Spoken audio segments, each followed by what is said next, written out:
आज सुबह से ही बारिश रुकने का नाम ही नहीं ले रही थी। नेहा सोचने लगी कि अगर 1 और घंटे बारिश नहीं रुकी तो वो भीगते हुए ही बाजार चली जाएगी साड़ियों के लिए फॉल खरीदने। नहीं तो अग्रवाल मैडम अपनी साड़ियां किसी और को दे देंगी। नहीं, वो आज ही सारी साड़ियों में फॉल लगा देगी।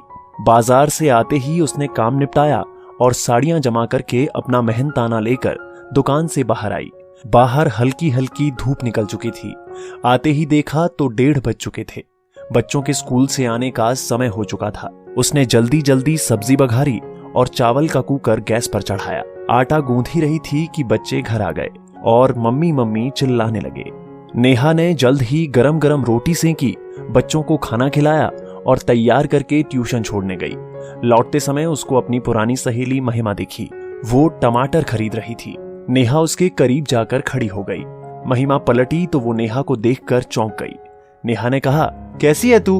उसने कोई उत्तर नहीं दिया और हल्के से मुस्कुरा दी। नेहा को बड़ा अजीब लगा। बात बदलते हुए नेहा ने कहा, चल ना मेरे घर, एक एक कप चाय पियेंगे। महिमा तैयार हो गई और दोनों नेहा के घर आ गए, जो पास में ही था। नेहा ने कहा, बच्चों की ट्यूशन खत्म होने में अभी समय है, चल तब तक दोनों चाय पीते हुए गपशप मारेंगे। ऐसा कहकर नेहा चाय बनाने चली गई। महिमा उसके घर को देखने लगी। सादा पर करीने से जमाया हुआ घर साफ सुथरा था। महिमा को वहां पर बहुत ही शांति मिल रही थी। नेहा चाय लेकर पहुंची तो महिमा ने कहा, कितना प्यारा घर है तेरा, कैसे संभालती है तू इसे? मुझे भी कुछ टिप्स दे, मैं बड़ी परेशान हूँ। नेहा ने कहा, बड़ी मेहनत से संभाला है, फॉल पिको का काम करती हूँ, थोड़े कम पैसे हैं, हाँ पर सुकून बहुत है।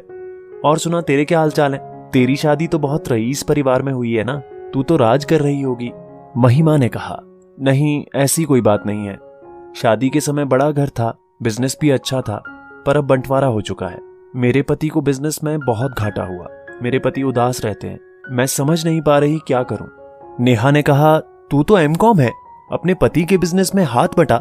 मगर महिमा ने कहा, मेरे पति मुझे बाहर तक जाने नहीं देते, वो मुझे बिजनेस में नहीं आने देंगे, वो बहुत ही रूढ़िवादी हैं, घाटे की वजह से हर वक्त उदास रहते हैं, मुझसे और बच्चों से बात तक नहीं करते।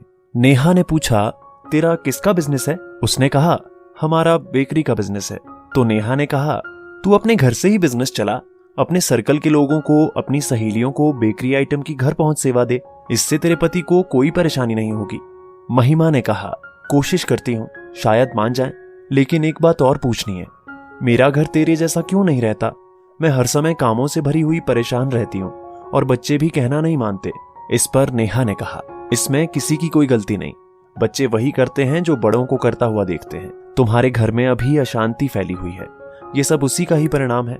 शुरुआत तुझे ही करनी होगी। तू अपनी अव्यवस्था को व्यवस्था में बदल और अपनी चिंता को चिंतन में। तू सोच कि तू किस तरह से अपने पति, बच्चे और अपने घर की मदद कर सकती है। मैं तुझे कुछ सुझाव दे रही हूँ। सबसे पहले सुबह उठकर तू 1 घंटा खुद को दे।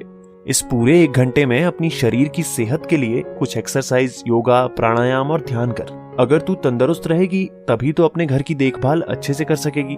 दूसरा, पूरा काम अपने हाथ में न लेकर थोड़ा बहुत पति और बच्चों का भी सहयोग ले।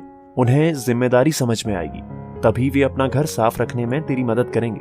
अपनी योग्यता को यूं ही मत जाने दे।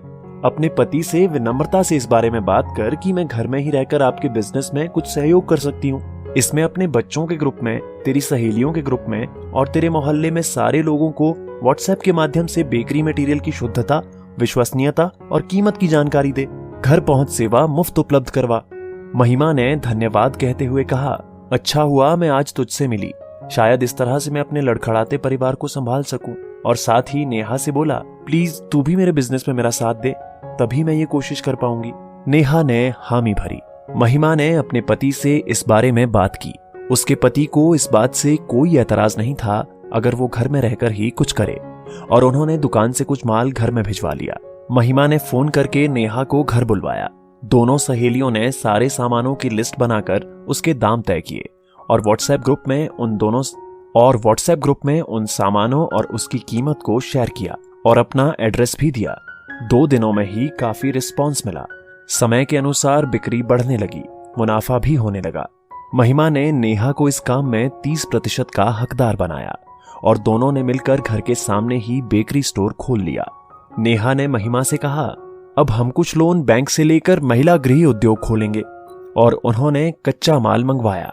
घर में ही महिला श्रमिकों को बुलाकर बेकरी का सामान बनवाने लगे और ज्यादा से ज्यादा मुनाफा कमाने के लिए उन्होंने इसकी कीमत भी कुछ कम ही रखी। देखते ही देखते वो दोनों महिमा के पति से भी ज्यादा व्यवसाय करने लगी। महिमा का पति भी उन दोनों के बिजनेस स्किल से प्रभावित हुआ और वो भी इस बिजनेस में जुड़ गया। उसने स्वीकार किया कि महिलाएं ज्यादा अच्छी मैनेजर होती हैं।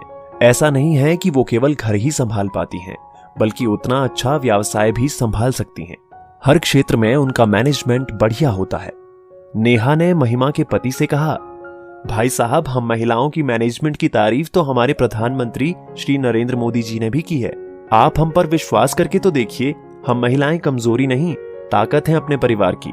हम जिम्मेदारी नहीं है किसी की, बल्कि हम में क्षमता है जिम्मेदारी उठाने की।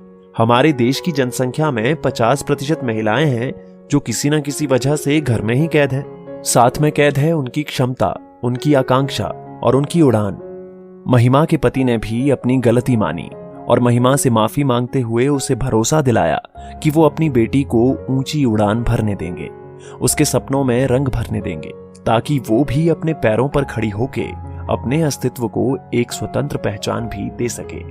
अब नेहा भी पहले से कहीं अधिक आर्थिक सुदृढ़ हो गई थी। नेहा की साझेदारी और संबल से महिमा ने भी अपने खाते में काफी धन जोड़ लिया था। अब उसकी बेटी को भविष्य में केवल पिता की ओर से ही संपत्ति नहीं मिलेगी, मां की ओर से भी मिलेगी। पर केवल संपत्ति ही नहीं, सौगात भी। सौगात उन अवसरों की जिसे पाने के लिए उसे कोई लड़ाई नहीं लड़नी पड़ेगी, जैसे महिमा को लड़नी पड़ी। दोस्तों, आपकी इस वीडियो के बारे में क्या राय है, नीचे कमेंट करके जरूर बताइएगा। और अगर आपको ये वीडियो पसंद आए तो इस वीडियो को लाइक करिएगा, शेयर करिएगा ज्यादा से ज्यादा लोगों तक। और ऐसे ही और भी इंस्पिरेशनल वीडियो के लिए सब्सक्राइब करें हमारे YouTube चैनल को और Facebook पर फॉलो करें हमारे पेज को। धन्यवाद।